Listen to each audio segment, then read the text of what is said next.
There is a truth about creating your reality that sounds empowering when you first hear it, but the moment you truly understand it, it becomes one of the most confronting things you'll ever face. Because if you are truly creating your reality, then you have to ask a question most people avoid. What within me is creating the reality I'm experiencing?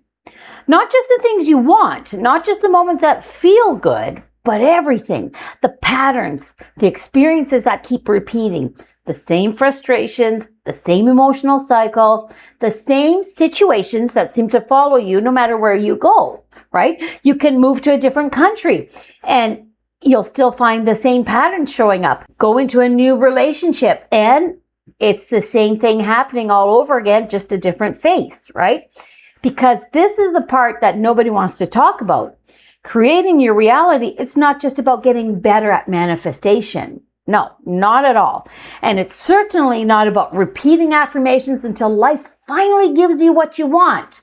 No, it doesn't work like that.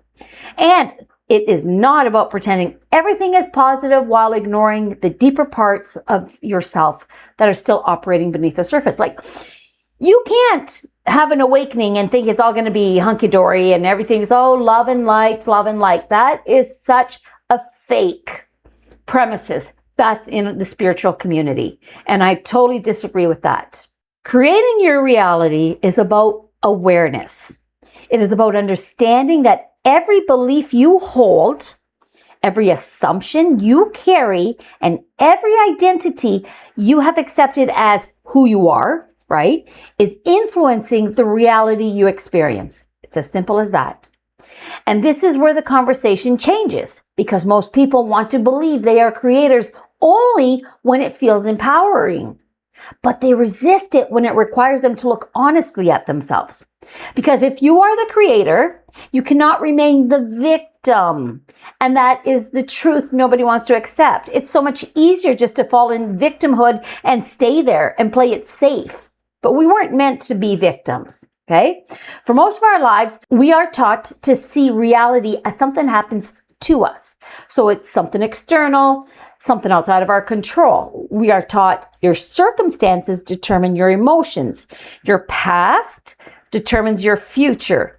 Your environment determines your possibilities. Other people determine how you feel. And slowly, without even realizing it, we hand our creative power away. We become observers of life instead of participants in it. We look outside ourselves for the reasons things are the way they are, right? We'll blame the economy. We blame our upbringing, right? Oh, my mom didn't love me enough, or my dad was an alcoholic, or this. There's so many reasons, right? We'll blame other people. We blame our circumstances. And I'm not saying that things don't influence us. They do. But influence is not the same as power. There is a difference between acknowledging what happened in your life and allowing it to define what is possible for your life, right? Define you. Because the moment you believe something outside of you has complete control over your experience, you have forgotten who you are. Now, when people hear the phrase, you create your reality, many immediately misunderstand what that means. They think it means I can just think what I want and it will appear. I can visualize a new life and everything will magically change. It is magical, but not like that. I can force reality to give me whatever I desire. But this is where many people become frustrated because, you do the techniques, but they never examine the person using the techniques. They want a new reality, but they're still identifying as the old version of themselves. They want abundance, but they're still operating from fear. They want freedom, but they are still attached to the identity that created the limitation. They want change, but they continue thinking, feeling, and reacting from the same place. And this is the missing piece. Your reality is not created only by what you consciously say you want. Your reality is also being shaped by what you believe is possible. Your beliefs, okay? By what you expect, by what you accept, by what you repeatedly focus on, and by the story you continue telling yourself about who you are. And the truth is, you are creating all the time. There's no such thing as not creating. The question is not, am I creating my reality? The question is, am I creating it awake or on autopilot, right? Am I conscious or unconscious? Because unconscious creation, it's still creation, right? You're still on autopilot, but you're still creating everything with the programs that have been embedded in you. A person who constantly expects things to go wrong is creating from that expectation. And a person who believes they are always overlooked is creating from that identity.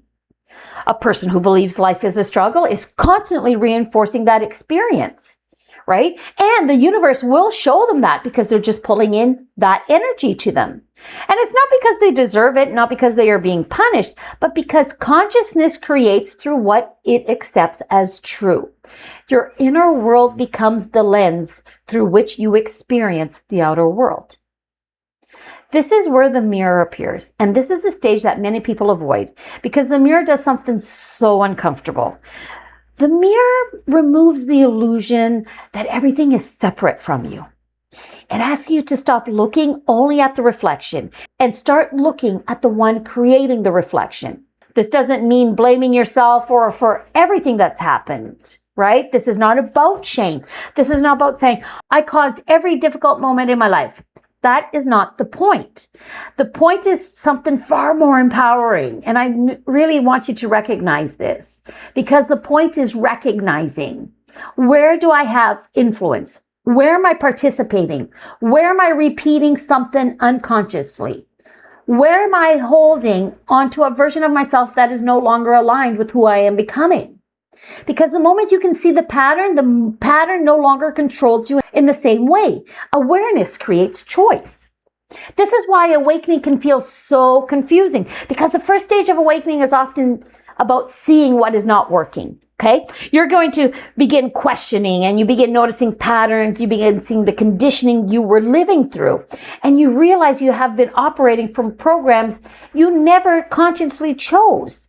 Right? How many programs are you running that aren't actually yours? I'm going to say maybe about 95% of the people that haven't done the work yet, it's not your program. And that realization is powerful, but there is a trap. The trap is staying there. The trap is only focusing on what's wrong. The trap is spending years pointing at the external world while unknowingly continuing to feed it with your attention, right? Because what you focus on, you strengthen. So awareness is not about endlessly analyzing the problem. Awareness is the doorway that allows you to choose something different. And the purpose of waking up is not to become better at seeing what's broken. The purpose of waking up is to remember your ability to create, remembering who you are. And the greatest shift happens when you stop asking, why is this happening to me? And you begin asking, what is this showing me? That one question changes everything because now life is no longer your enemy. Life becomes feedback. Every experience becomes an opportunity to understand yourself more deeply. Every trigger becomes information. Every repeating pattern becomes an invitation, not to judge yourself, but to return to yourself. The truth about creating your reality is not that you control every event. No, it is not that you will never experience challenges, and it is not that you will never feel fear, uncertainty, or discomfort. The truth is so much deeper.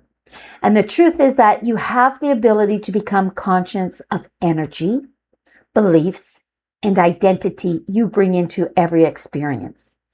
You can continue living from the automatic programs of the past, or you can begin choosing from awareness. And that is the difference between reaction and creation, between living life and consciously participating in it. This is where the return begins, not with forcing a new reality, not with escaping the current one, but with remembering who you are beneath the conditioning. The journey is not about becoming someone else. No, it is about removing what was never truly you. The beliefs, the fears, the identities, and the stories. the unconscious patterns that have been creating your experience without your awareness. Because the greatest act of creation, it's not changing what is outside of you. It is transforming the consciousness that experiences it. And once that begins to shift, everything begins to shift with it. If this message resonated with you, I invite you to continue exploring this journey with me. I have created deeper teachings, reflections, and resources inside my Patreon community where we go further into understanding the patterns, beliefs, and inner shifts that allow you to reclaim your creative power. The question is no longer, why is life happening to me? The question becomes, what am I choosing to create from this moment forward? Because the moment you remember you are the creator, you begin your return.